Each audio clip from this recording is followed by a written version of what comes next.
দেশের দক্ষিণ পশ্চিমাঞ্চলের জেলা সাতক্ষীরার সঙ্গে ভারতের 238 কিলোমিটার সীমান্ত রয়েছে।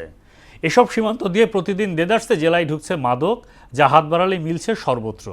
আইনশৃঙ্খলা বাহিনীর অভিযানের পাশাপাশি মাদক ব্যবসায়ীদের চিহ্নিত করে আইনের আওতায় আনতে কাজ করছেন স্থানীয়রা। আব্দুল জলিলের তথ্যচিত্রে জানাচ্ছেন ডলি বিনতে মনোয়ারা। সাতক্ষীরার সাথে ভারতের 238 কিলোমিটার সীমান্ত রয়েছে। এইসব সীমান্ত দিয়ে প্রতিদিন মাদক আসছে ভারত থেকে। এরই মধ্যে সাতক্ষীরা 33 বিজিবি ও নীলডুমুর 17 বিজিবির অভিযানে আটককৃত 104 কোটি টাকার মাদক ধ্বংস করা হয়েছে। সম্প্রতি পুলিশের বিশেষ অভিযানে 74 জন মাদক ব্যবসায়ীকে আটক করা হয়েছে। মামলা হয়েছে 51টি। তারপরও থামছে না মাদক ব্যবসা। শহর থেকে গ্রাম সর্বত্র হাত বাড়ালেই পাওয়া যাচ্ছে মাদক। আমাদের ছেলেপিলেগুলো সবাই জানে, সব গ্রামে যান ছেলে যান ভালোই যান জীবনে যান এই কাজটা যেন না করে। সবাই বাড়ি বাড়ি যাই এই যারা মাদক বিক্রি করে এদের এমন ভাবে অভিযান করতে হবে যেন ভবিষ্যতে কোনোদিন ওরা এই জিনিস হাতে না করে। আমরা প্রশাসনের হস্তক্ষেপ কামনা করছি।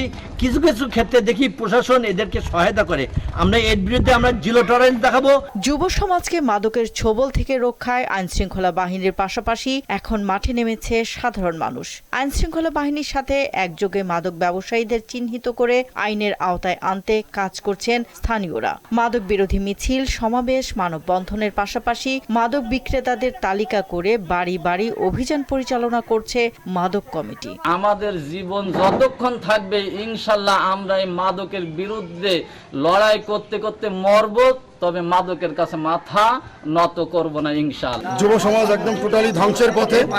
আমরা এলাকার লোকজন একত্রিত হয়ে আমরা একটাই স্লোগান বেছে নিয়েছি, চলো যাই যুদ্ধে মাদকের বিরুদ্ধে। সকলের সম্মিলিত প্রচেষ্টা ছাড়া মাদক নির্মূল করা সম্ভব নয় বলে জানায় প্রশাসন। সাতক্ষীরা জেলা পুলিশের প্রত্যেকটি সদস্যকে আমরা নির্দেশনা দিয়েছি যে মাদকের বিরুদ্ধে আমাদের এই অভিযান অব্যাহত থাকবে। মাদকের ক্ষেত্রে আপনারা জানেন যে আমরা সবসময় ক্যারিয়ার ধরি, কিছুদিন পরে জামিনে চলে আসে। আমি গুরুত্ব দিব যে মাদকের যারা আশ্রয় প্রশ্রয়দাতা, যারা এই ব্যবসার সঙ্গে জড়িত, তাদের কিভাবে আইনের আওতায় আনা যায়। আমরা প্রতিনিয়ত সাতক্ষীরা ব্যাটালিয়ন মাদকের বিরুদ্ধে কাজ করে যাচ্ছে, সীমান্তে কাজ করে যাচ্ছে এবং আমাদের দায়িত্বপূর্ণ এলাকা সীমান্তের অভ্যন্তরে 8 কিলোমিটারের মধ্যে যদি মাদকের কোনো ধরনের অবস্থান কিংবা পাচার আমরা সেন্স করতে পারি, আমরা রেসপন্স করে থাকি। আইন প্রয়োগকারী সংস্থার কঠোরতা, সামাজিক প্রতিরোধ এবং পারিবারিক সচেতনতার সমন্বিত উদ্যোগে দেশ হবে মাদকমুক্ত, এমন প্রত্যাশা সবার।